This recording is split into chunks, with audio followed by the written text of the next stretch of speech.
Hi, Samira. How are you? Finally great to connect. Yeah, likewise. I'm good, thanks. How are you? I'm doing very well, thank you. Great. So thanks for getting back to me. As I said, I just wanted to have a chat and just kind of explain to you a bit more about what I'm hoping to do and see if it sounds like something you might be interested in giving a kind of more official interview for.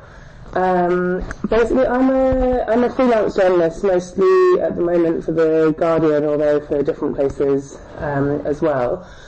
And I've covered Pakistan in amongst other things for almost 10 years now, actually.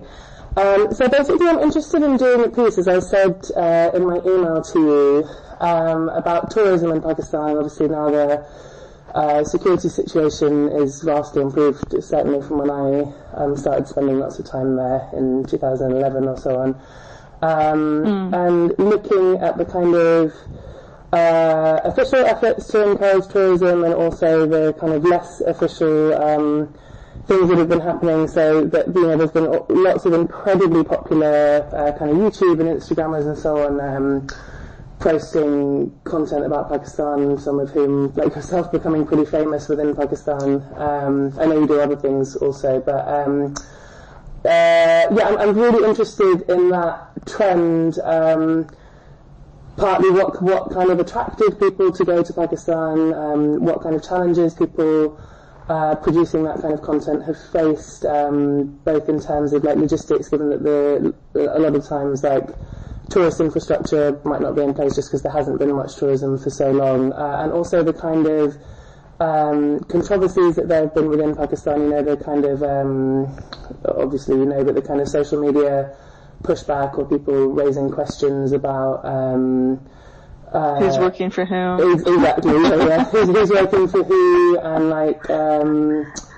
kind of the idea of women being held to a different account. And I know that Pakistani Twitter is a very kind of it's a different animal. Yeah, exactly. So I'm kind of really interested in basically just doing a kind of deep dive into the appeal and the challenges and the successes, and kind of looking at a kind of full picture. And because I write for the long read section of The Guardian, so the articles are a lot longer than your typical kind of 600 word news piece, so it's like several thousand words. Thank God! Yeah, so then I'm sorry to interrupt. Go ahead, please. No, go ahead. What were you going to say?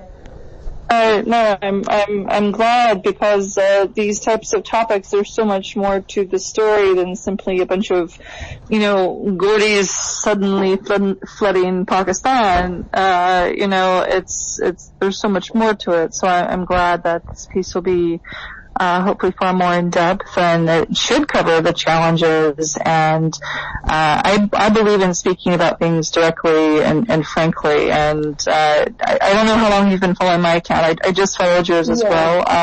But as someone who's sort of lived and worked here on and off for the past 10 years too, I've gone through my sort of roller coaster ride of labels and accusations, and I think interestingly for me, it sort of shifted from being accused of being one agency to another agency over the past year, and the correlation as such, it's much more. So there's multiple, as we like to say, the multiple layers of the onion, the political onion, that unfolds. And I think that, some of the backlash that I received on social media was simply due to the fact that I can travel the country and go into these more rural areas and sort of look into other stories, and that makes some people nervous, because it sort of from their perspective unravels their storytelling for whatever it is that they're motivated to tell for whatever reason. So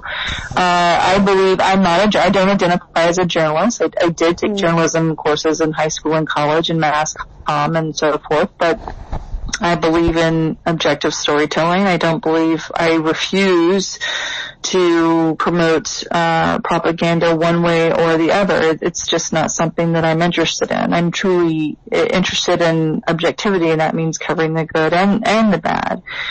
They're not unseen rooms for improvement, but being optimistic we're practically possible. I think that anything in development, whether it's an individual or an institution or a nation, benefits more from encouragement and types of reinforcement that we put attention on the desired behaviors that we wish to see in society.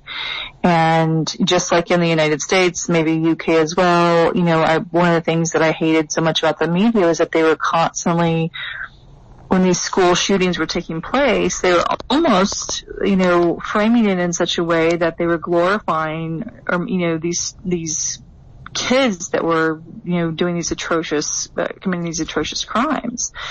And we have to learn from these things and find a way of, acknowledging, stating what took place, but also not glorifying certain types of behavior and encouraging the behaviors we want to see in society. So it's been a bit of a roller coaster. And do you live in Pakistan?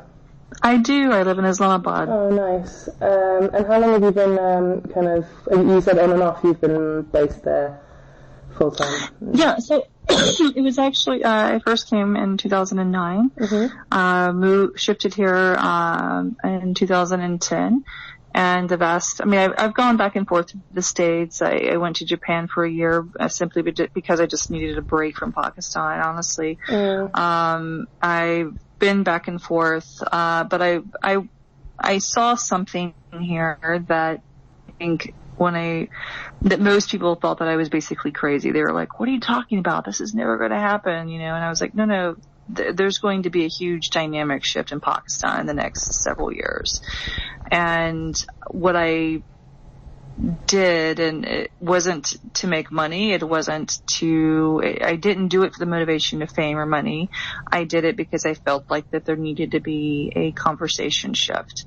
And there were many people here that I met who were just brought down by this chronic stigma of how their entire country had been labeled for so many years.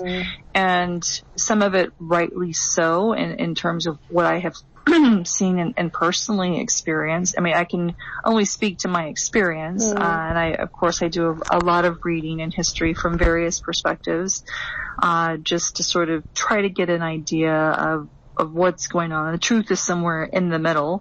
It's not all one-sided, but I wanted to help change the conversation, and so that's why in 2015, I released, one of my first videos at my own expense. I received no funding for it. I just managed to throw together sort of a hodgepodge team in Pakistan, and a team that I knew that was working with ISPR because I knew that they wouldn't give me clearances because they were suspicious of who I was. But I felt like, okay, let me try to work with a private team that I know all